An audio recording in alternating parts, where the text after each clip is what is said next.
ኢያሱ ምዕራፍ 7 ቁጥር 1 የእስራኤል ልጆች ግን እርም በሆነው ነገር በደሉ። ከይሁዳም ነገድ የሆነ አካን እርሱም የከርሚ ልጅ የዘምብሪ ልጅ የዛራን ልጅ እርም ከሆነው ነገር ወሰደ። የእግዚአብሔር ቁጣ በእስራኤል ልጆች ላይ ነደደ። ኢያሱም ከቤቴል በምስራቅ በኩል በቤትአዊ አጠገብ ወዳለችው ወደ ጋይ ሰዎችን ከኢያሪኮ ልኮ ውጡ፣ ምድሪቱን ሰልሉ ብሎ ተናገራቸው። ሰዎቹም ወጡ፣ ጋይንም ሰለሉ። ወደ ኢያሱም ተመልሰው 2 ወይም 3 ሺህ ያህል ሰው ወጥቶ ጋይን ይምታ እንጂ ሕዝቡ ሁሉ አይውጣ፣ ጥቂቶች ናቸውና ሕዝቡ ሁሉ ወደዚያ ለመሄድ አይድከም አሉ። 3 ሺህ ያህል ሰዎችን ወደዚያ ወጡ፣ ከጋይ ሰዎች ፊት ሸሹ። የጋይም ሰዎች ከነርሱ 36 ያህል ሰዎችን መቱ፣ እስከ ሸምባሪም ድረስ አባረሯቸው፣ በቁልቁለቱም መቷቸው። የሕዝቡም ልብ ቀለጠ፣ እንደ ውሃም ሆነ። ቁጥር 6 ኢያሱም ልብሱን ቀደደ፣ እርሱም የእስራኤል ሽማግሌዎች በእግዚአብሔር ታቦት ፊት እስከ ማታ ድረስ በግንባራቸው ተደፉ፣ በራሳቸውም ላይ ትቢያ ነሰነሱ እያለ ይቀጥላል። በቀላሉ ለማስታወስ ወይም ደግሞ እንደው የምትጽፉ ሰዎች ካላችሁ እግዚአብሔር እንደገና ለድል ይልከናል በሚል ሐሳብ ነው የእግዚአብሔርን ቃል የማካፈላችሁ። የኢያሱን መጽሐፍ ምዕራፍ 1ን ስንመለከት ምዕራፍ 1 ሲጀምር እንዲሆነ የእግዚአብሔር ባሪያ ሙሴ ከሞተ በኋላ እግዚአብሔር የሙሴን አገልጋይ የነዌ ልጅ ኢያሱን እንዲህ ብሎ ተናገረው ብሎ ይጀምራል። የኢያሱ መጽሐፍ በንግግር መጽሐፉን የሚጀምረው እግዚአብሔር አምላክ ራሱ ነው። እግዚአብሔር ይህንን ሲነግረው ለኢያሱ ካሳሰበው ከነገረው ነገር መካከል አንዱ ባሪያዬ ሙሴ ሞቷል፣ አሁንም አንተና የሕዝብ ተነስታችሁ ይለዋል። እግዚአብሔር አምላክ ባሪያዬ ሙሴ ሞቷል ብሎ ለኢያሱ ሲነግረው የሙሴን ሞት እያረዳው አይደለም፣ ያውቃል። ሙሴ እንደሞተ ያውቃል። እስራኤል ሁሉ ለሙሴ አልቅሰዋል። የለቅሶ ወራታቸውን ጨርሰዋል። የሐዘን ልብሳቸውን አውልቀዋል። ዳሶቻቸውን ለሐዘን የተከሉትን አፍርሰዋል። አሁን እግዚአብሔር አምላክ መጥቶ ስለ ጊዜ ነው ለኢያሱ የሚነግረው። አሁን የሙሴ ዘመን አብቅቷል፣ አንተና የሕዝብ ተነስታችሁ እሰጣችኋለሁ ብዬ ወደ ነገርኳችሁ ምድር ይህንን ዮርዳኖስን ተሻገሩ። እግዚአብሔር አምላክ አላቸው፣ ተሻገሩ። ታሪኩን ለማሳጠር እንደምታውቁት ዮርዳኖስን ከተሻገሩ በኋላ ወደ ኢያሪኮ ነው የመጡት። ኢያሪኮ ተዘግታ ነበረ። የጥንት ከተሞች በጣም በትልልቅ ቅጥር የተቀጠሩ ናቸው። በቀላሉ የሚፈርሱ አይደሉም። ቲክነሱ በጣም ትልቅ ነው። የአጥሩ ፈረስ የሚጋለብበት ነው። አይደለም በጩኸት በመዶሻም የሚፈርስ አይደለም። ኢያሱ ግን ለእስራኤል ልጆች የከተማይቱን ቅጥር በየቀኑ ዙሩ እያለ በየቀኑ እየዞሩ በሰባተኛው ቀን 7 ጊዜ ዞሩ። ከዚያ በኋላ ጩሁ፣ መለከት ንፉ አለ። ጮሁ፣ መለከት ነፉ። ያኔ የኢያሪኮ ቅጥር ወደቀ። የእስራኤል ልጆች አቅንተው ወደ ኢያሪኮ ገቡ። ኢያሪኮን በዘበዟት። እግዚአብሔር የተናገረውን ለአባቶቻቸው ለአብርሃም፣ ለይስሐቅ፣ ለያዕቆብ የነገራቸውን ተስፋ የነገራቸውን ኪዳን መውረስ ጀመሩ። ያለውን ነገር ማግኘት ጀመሩ። በጆሮአቸው ሲሰሙ ሲያደምጡት የነበረውን ነገር በተጨባጭ በእጃቸው በአይኖቻቸው መመልከት ጀመሩ። ድላቸውን አጣጥመው ሳይጨርሱ አሁን ምዕራፍ 7 ላይ ሁለተኛዋን ከተማ ነው የምናየው። ሁለተኛዋ ከተማ ጋይ ናት። ኢያሱ ጦር አይደል? ኢያሱ የጦር አዝማች አይደል? ጦርነት ከሚፈልገው ነገር መካከል አንዱ መረጃ ይፈልጋል፣ ጦርነት። ስለዚህ ኢያሱ ከኢያሪኮ ወደ ጋይ ሰዎችን ላከ። መውጫ መግቢያዋን ተመልክታችሁ ኑ፣ ከዚያ በኋላ በምን ስትራቴጂ ወደዚያ ሄደን እንደምንገጥማቸውና እንደምናሸንፋቸው ሪፖርት ይዛችሁ ኑ ሂዱ ብሎ ላካቸው። ተመልሰው ሲመጡ ቀለል አድርገው አሁን ባነበብነው የመጽሐፍ ቅዱስ ክፍል የጋይ ሰዎች ጥቂቶች ናቸው አሉ። ህዝቡ ሁሉ ወደዛ መሄድ መድከም የለበትም፣ 2 እና 3 ሺህ ሰው ከሄደ በቂ ነው አሉ። ሪፖርቱን ኢያሱ አመነ። 3 ሺህ ሰዎችን ወደ ጋይ ላከ። ውጤቱ ግን በጣም አሳዛኝ ነው። የእስራኤል ልጆች በጋይ ተሸነፉ፣ አባረሯቸው። 36 ያህል ሰዎችን ገደሉ። ከዚያ በኋላ ኢያሱ በእግዚአብሔር ፊት ዋይ ያለ አለቀሰ። ምዕራፍ 8 እንደዚህ ይላል።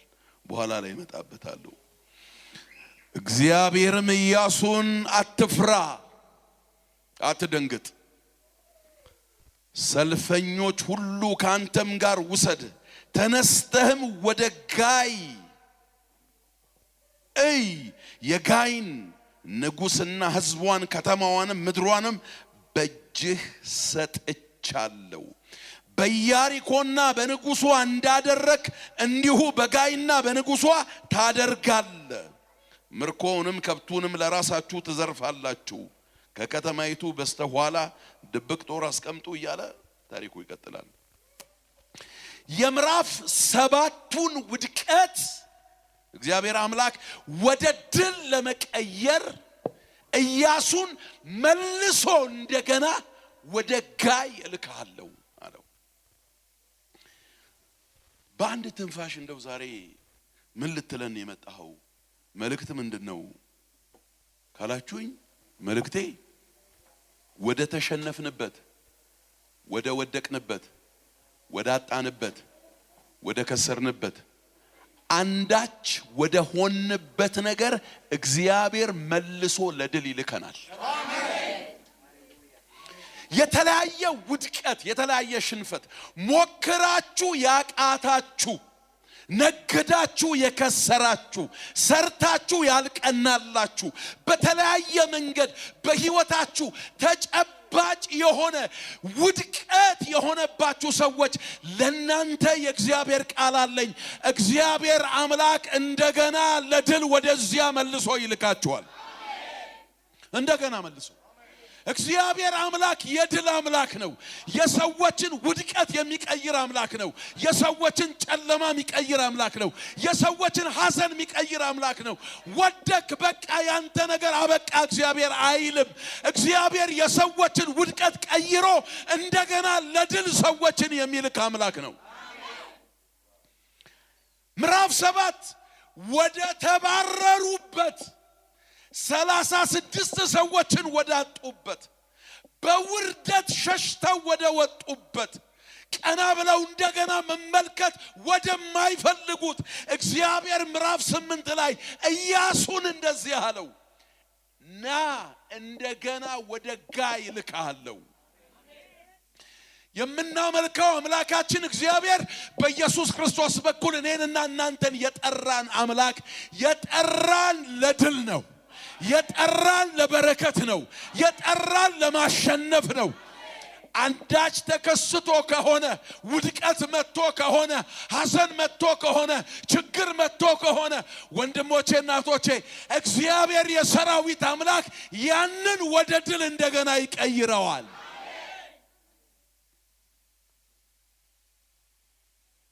ወደቀ ሲባል ያንተ ነገር አለቀ እግዚአብሔር አይልም። ተሸነፍክ ምን አረጋለሁ እግዚአብሔር አምላክ አይልም። እግዚአብሔር አምላክ የሰዎችን ውድቀት ለድል የሚቀይር አምላክ ነው። ምን እናድርግ? እግዚአብሔር አምላክ ወደ ወደቀንበት እንደገና ለድል እንዲልከን ምን እናድርግ? ሶስት ነገሮችን ላንሳላችሁ። የመጀመሪያውና አንደኛው ነገር ለመነሳት እንጣር፣ ወይም በሌላ አማርኛ ውድቀታችንን አንቀበል።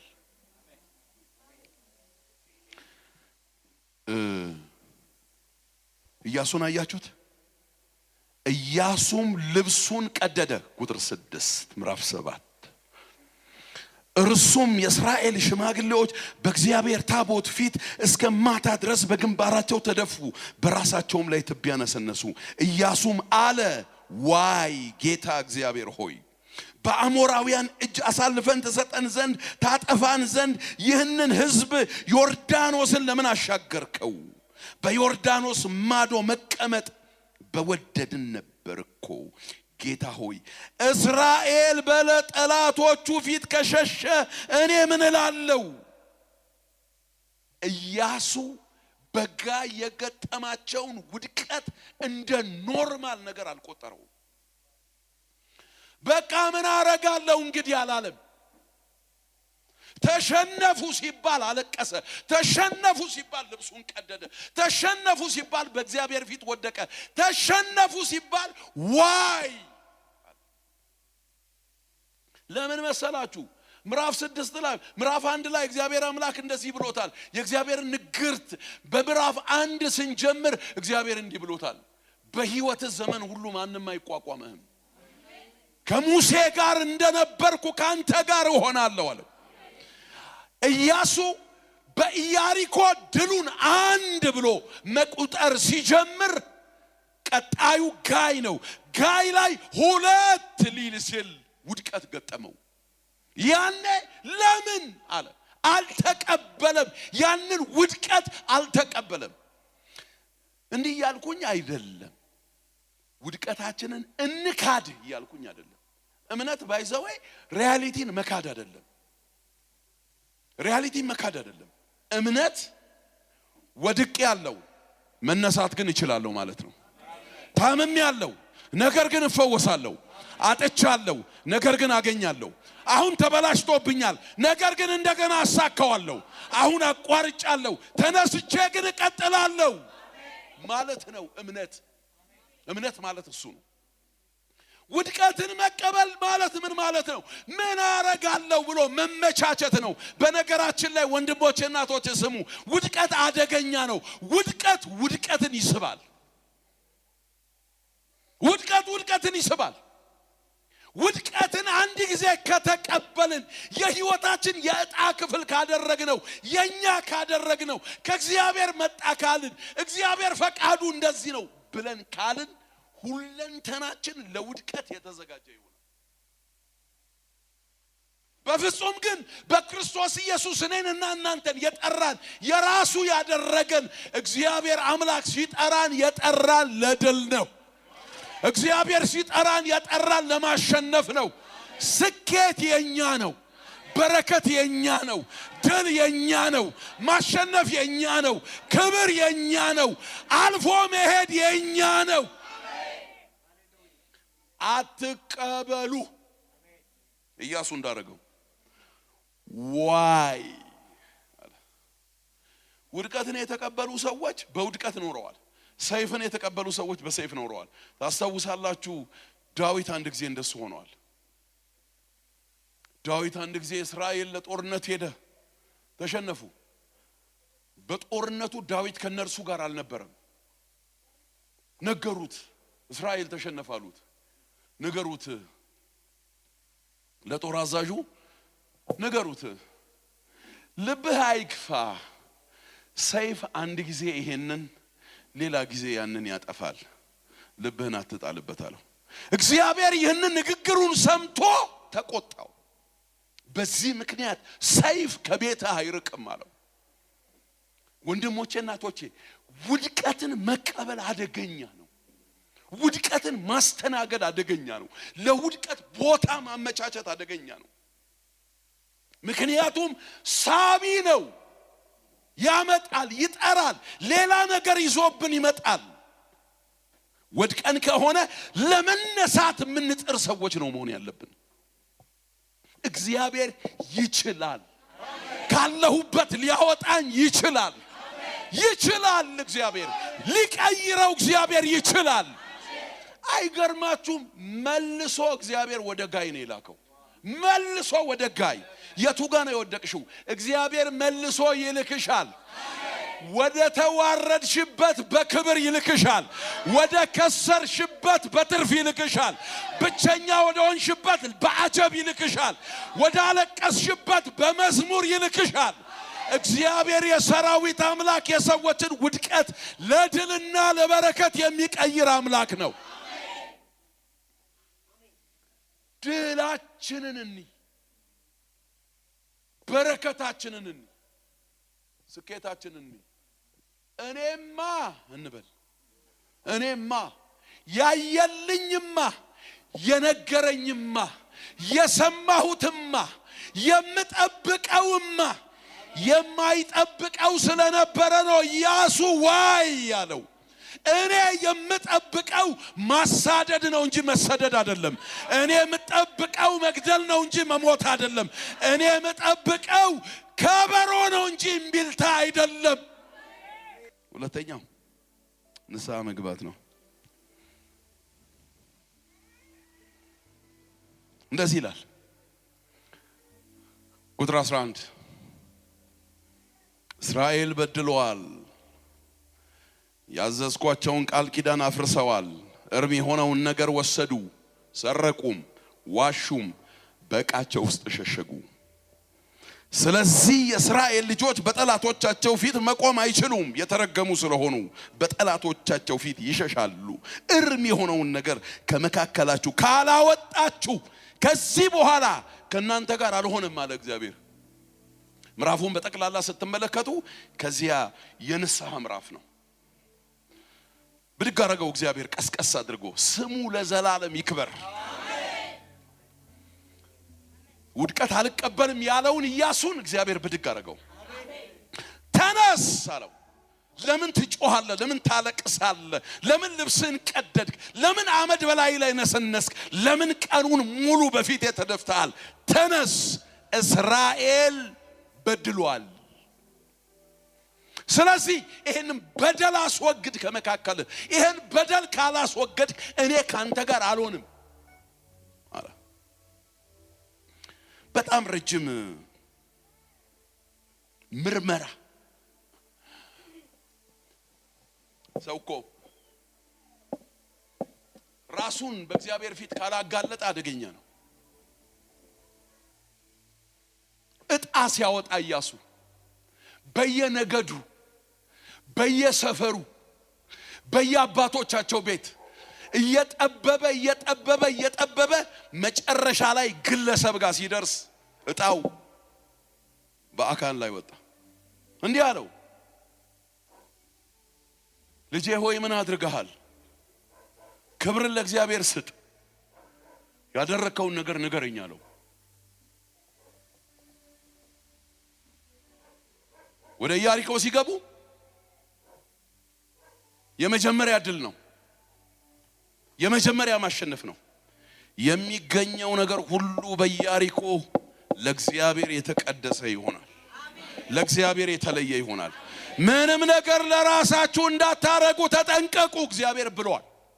አካን ካባ አየሁ አለ፣ ወርቅ አየሁ አለ፣ ልቤ ተመኘው አለ፣ ወሰድኩት አለ።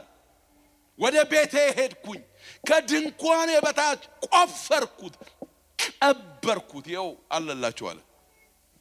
የአካን ንስሐ እውነት ለመናገር ጊዜ ያለፈበት ነበር። እጣ ሲጣጣሉ ማን ነው ሲባል እነ ኢያሱ ሲያለቅሱ እግዚአብሔር እስራኤል በድሏል ሲል እርም የሆነ ነገር መካከልህ አለ ሲል ምንም ድምጽ የለም። አንገቱን እንዳቀረቀረ መጨረሻ ላይ በእጣ እስኪለይ ድረስ እርሱንና የእርሱ የሆነውን ነገር በጠቅላላ ወስደው በድንጋይ ወግረው ገደሉት። እርምን ከእስራኤል መካከል አስወገዱ። በጋይ የተሸነፉት ስትራቴጂ ጎሏቸው አይደለም። ዕውቀት አጥተው አይደለም። በጋይ 36 ሰው የሞተው በሌላ ችግር አይደለም፣ በበደል ምክንያት ነው፣ በኃጢአት ምክንያት ነው። በነገራችን ላይ ኃጢአት ውድቀት ሳቢ ነው። ኃጢአት ውድቀት ሳቢ ነው። ኃጢአት ምን ያሸታል ካላችሁኝ፣ ኃጢአት ውድቀት ያሸታል። ኃጢአት ማግኔት ነው፣ ይስባል። በደል ያለበት ቦታ፣ ኃጢአት ያለበት ቦታ ውድቀት ነው የሚመጣው። እግዚአብሔር ያለበት ቦታ ድል ነው የሚመጣው። ሁሉን አንብቡት። ይህንን ከመካከላችሁ ካላስወገዳችሁ እኔ ከናንተ ጋር አልሆንም አለ እግዚአብሔር። አብሬያችሁ አልሆንም። ስለዚህ አስወግድልኝ እግዚአብሔር አምላክ አለ። ኃጢአት በንስሐ ካልታረመ፣ በምህረት ካልታረመ፣ እኔ ነኝ በማለት ካልታረመ፣ ወደ እግዚአብሔር ፊት በመምጣት ካልታረመ፣ ኃላፊነት በመውሰድ ካልታረመ። በነገራችን ላይ ኃላፊነት ልንወስድ ይገባል። እግዚአብሔር አምላክ ይኸው እኔ ነኝ የሚሉትን ያጥባቸዋል፣ የሚደበቁትን ያጋልጣቸዋል። ራሳቸውን የሚያጋልጡትን እግዚአብሔር አምላክ ምህረት ያደርግላቸዋል፣ በምህረት ይሸፍናቸዋል፣ በይቅርታ ይሸፍናቸዋል፣ ይባርካቸዋል፣ ይረዳቸዋል፣ ያገዛቸዋል፣ ኃይሉንና ክብሩን በላያቸው ላይ ያደርጋል። ኃጢአት ውድቀትን ይስባል። ኃጢአት የእግዚአብሔርን ህልውናና መገኘት ይገፋል። በደል ያለበት፣ ኃጢአት ያለበት፣ አመጽ ያለበት፣ ክፋት ያለበት የእግዚአብሔር ጠረን የለም፣ ሽታ የለም። ይሄ እግዚአብሔር የሚለው እንደሱ ፊል አድርጋችሁ አታውቁም? አንዳንድ ቦታ መውጣት አቅቷችሁ አያውቅም? ይሄ ፕሮግራም ባላለቀ ብላችሁ አታውቁም? ከመገኘቱ መውጣት ከብዷችሁ አታውቁም? ብናድር ምን አለበት ብላችሁ አታውቁም? እዚሁ ብንውል እነ ጴጥሮስ እኮ እንደሱ ብለዋል አይደል? እዚያ ተራራ ላይ እኮ ተራራው ተራራ ነው እኮ። ተራራውን የተለየ ያደረገው የእርሱ መገኘት ነው። ሶስት ዳስ እንስራ፣ አንዱን ላንተ አንዱን ለእርሱ። እነሱ ምን እንደሚሆኑ እንጂ እንግዲህ ሊዳበሉ ይሆናል። እዚህ መሆን ለኛ መልካም ነው። ሁሉ ጊዜ የኔ ወንድሞች የኔ እህቶች እግዚአብሔር ያለበት ቦታ፣ መዓዛው ያለበት ቦታ፣ ሽታው ያለበት ቦታ የእግዚአብሔር በረከት አለ፣ የእግዚአብሔር ጸጋ አለ፣ የእግዚአብሔር ክብር አለ፣ የእግዚአብሔር ኃይል አለ፣ የእግዚአብሔር ሞገስ አለ፣ የእግዚአብሔር መገኘት አለ። እግዚአብሔር ትቶ ሲሄድ ተራውን የሚይዘው ውድቀት ነው። ተራውን የሚይዘው ውድቀት ነው። እግዚአብሔር ከጫወታ ሜዳው ለቆ ወጣ። የኔ ካንቺ ቤት እግዚአብሔር አይውጣ፣ ካንተ ቤት እግዚአብሔር አይውጣ፣ ከኛ አገልግሎት እግዚአብሔር አይውጣ፣ ከቤተ ክርስቲያናችን እግዚአብሔር አይውጣ፣ ከመገኘታችን እግዚአብሔር አይውጣ። ቅዱስ መጽሐፍ እንደዚህ ይላል፣ እግዚአብሔር ቤትን ካልሰራ ሰራተኞች በከንቱ ይደክማሉ። እግዚአብሔር ከተማን ካልጠበቀ ጠባቂዎች በከንቱ። በማለዳ መገስገሳቸው ከንቱ ነው። ለወዳጆቹ የጣፈጠ እንቅልፍ በሰጠ ጊዜ እናንተ የመከራ እንጀራ የምትበሉ ከተቀመጣችሁበት ተነሱ ይላል። ድል ያለው እግዚአብሔር ጋር ነው። ድል ያለው እግዚአብሔር ጋር ነው። እኛ ይኸው ማሽተት ያለብን እሱ ነው። መከተል ያለብን እሱን ነው። ንስሐ እንዳይደብራችሁ። ንስሐ ግቡ። ከደበራችሁ ባጭር ቃል ትጠፋላችሁ። ንስሐ ግቡ ሲባል ፊታችሁ የሚረዝም ሰዎች አደገኛ ሁኔታ ላይ ነው ያላችሁት። አደገኛ ነው። ንስሐ የሚያስጠላው ደሞ ጀመሩ። ትጥሳለህ ቢለኝ ምን አለ? ትጥሳለህ ከንስሐ በኋላ ነው። ታፈራለህ ከንስሐ በኋላ ነው። ታሸንፋለህ ከንስሐ በኋላ ነው። ከመመለስ በኋላ ነው። አሰላለፉን አንቀይረው። ፈረስ ጋሪ ይስባል፣ ጋሪ ግን ፈረስን አይስብም። ንስሐ ድልን ይጠራል። ድልን የሚያመጣው ንስሐ ነው። የእግዚአብሔርን ህልውና የሚያመጣው ንስሐ ነው። ንስሐን መጸየፍ የለብንም። ዳዊት በኖረበት የህይወት ዘመን ሁሉ ዳዊት በጣም ምልስ ሰው፣ ውድቀቱን መዘመር የሚችል ሰው ነው። ምዕራፍ 51 ታስታውሳላችሁ አይደለ? ወደ ቤርሳቤ ገብቶ ከወጣ በኋላ የጻፈው መዝሙር ነው። አመለጥኩኝ ብቻ ብሎ አይደለም መዝሙር የሚጽፈው። ጣስኩኝ ብቻ ብሎ አይደለም፣ ሰበርኩት ብቻ ብሎ አይደለም። ቆሽሻለሁ፣ ኃጢአት ሰርቻለሁ፣ ወድቄያለሁ። ለውድቀቱ ዜማ የሚሰራ ሰው ነው። ዘለቀ፣ ከረመ፣ ኖረ፣ ባረከው። ንስሐ ማያውቀው እንትናስ ማን ነበረ? ሳኦል። ንስሐ የሚባል አያውቅም። ትዝ ብሎት አያውቅም። አንድ ጊዜ ነው ሲሪየስ የሆነ ተልኮ እግዚአብሔር የሰጠው። ያንን ይዞ ሄደ። እዛ ጋር ፌል አረገ። ወደ ሳሙኤል ሲመለስ ምንድነው የምሰማው? የከብቶቹ ግሳት ድምጽ ሲለው እንዲህ አለ፣ እግዚአብሔር በላከኝ መንገድ ሄጃለሁ፣ አማሌቅን ፈጽሜ አጥፍቻለሁ፣ ንጉሱን ማርኬያለሁ። ከእርሙ መካከል ግን የምስጋና ፕሮግራማችንን ኮንፈረንሶቻችንን ሞቅ ለማድረግ የተወሰኑ ጠቦቶችና ምናምን ይዤ መጥቻለሁ። ቀለል አድርገው፣ አታካብድ፣ አታክርረው። ሳሙኤል ሁሉ እኮ አልቋል። 10 በግ ነው፣ 20 ጠቦት እኮ ነው ይዤ መጣሁት። ሁሉን ሰው ጨርሻለሁ። ለመረጃ እንዲሆን እኮ ንጉሱን ነው ይዤ መጣሁት። የሳሙኤልን ንግርት ስሙ። መታዘዝ ከመስዋዕት ይበልጣል፣ ማዳመጥም የአውራስ በግ ስብን ከማቅረብ። እግዚአብሔር በሚቃጠልና በሚታረድ መስዋዕት ደስ ይለዋል ወይ? አመፀኝነት እንደ ሟርተኝነት ነው። ኃጢአትና እልከኝነትም አንብቡት ጣዖትንና ተራፊምን እንደማምለክ ነው። የእግዚአብሔርን ቃል ንቀሃልና እግዚአብሔር በእስራኤል ላይ እንዳትነግስ ናቀሃለሁ። ተሰበረ ኪዳን። ሶስተኛውና የመጨረሻው ሐሳቤ እግዚአብሔርን መከተል ነው። የእግዚአብሔርን ምክር መስማት፣ ሕጉን መስማት፣ ቃሉን መስማት፣ መንፈሱን መስማት ለድል እግዚአብሔር እንዲልከን ያደርገናል። ምዕራፍ 8 አሁን ያነበብነው የመጽሐፍ ቅዱስ ክፍል ነው። ምዕራፍ 7 ላይ ምዕራፍ 7 በንስሐ በአካን መወገድ ምዕራፉ ያልቃል። ከዛ ምዕራፍ 7 ላይ እግዚአብሔር ይመጣል። ኢያሱ ተነሳለሁ።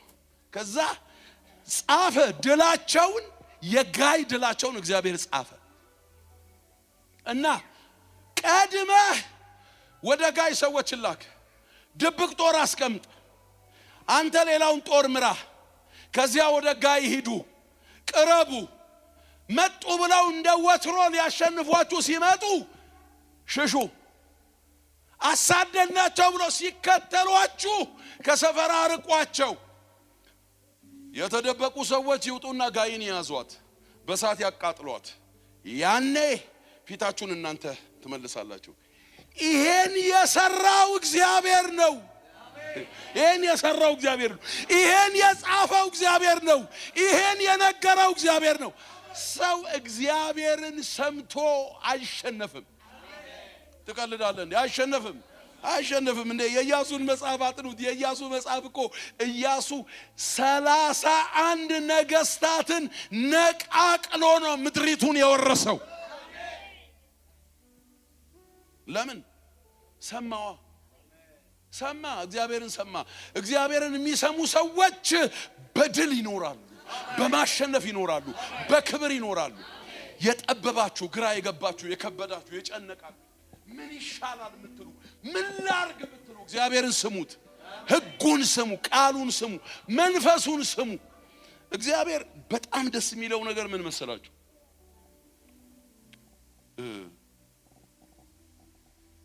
ሰው አንዳንድ ጊዜ ፈልጎ የሚያጣው ነገር አለ። ፈልጎ የሚያጣው ነገር አለ። ይፈልጋል ግን ማያገኘው ነገር አለ። እኔ በክርስትና ህይወት ጌታን በተከተልኳቸው ባመለክኳቸው ባገለገልኳቸው የህይወት ዘመኔ ልቤን ቀና የሚያረጋው እውነት ምንድነው መሰላችሁ? ሰው እግዚአብሔርን ፈልጎ እግዚአብሔርን አያጣም። በጭራሽ ነው ጉምላችሁ። ጤና ፈልጎ ጤና ያጣል። እግዚአብሔርን ፈልጎ ግን እግዚአብሔርን አያጣም። ሀብት ፈልጎ ሀብት ያጣል። እግዚአብሔርን ፈልጎ እግዚአብሔርን አያጣም። እግዚአብሔር ለሚጠሩት አይደበቅም። አይገርምም? አይደበቅም። እግዚአብሔር አይደበቅም። ጠርተው አይደበቅም እንዴ! እግዚአብሔር እንደ ግለሰብ ወደ ድላችን እንደገና ይመልሰናል። እግዚአብሔር እንደ ቤተሰብ መልሶ ለድላችን ይልከናል።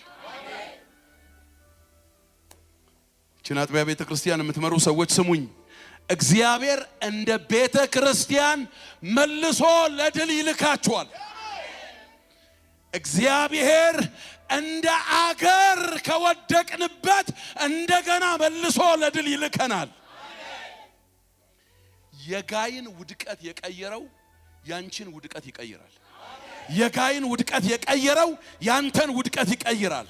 ወደ ጋይ በክብር የመለሰ እንደገና በክብር አንተን ይመልሳል። ከዚያ በኋላ ማንም አያቆምህም። የኢያሱን መጽሐፍ አንብቡት ወንድሞቼ እናቶቼ። ከምዕራፍ 7 በኋላ ያለው ከምዕራፍ 8 ስትቀጥሉ በጣም በቃ ሄዳ አሸነፈ ነው እኮ። የተደራጁ ናቸው እኮ እነሱ። የብረት ሰረገላ አላቸው የተባሉ ናቸው። ኒፍሊሞች የተባሉ ናቸው። የኃይል መመጣጠን በመካከላችን የለም ያሉ ናቸው።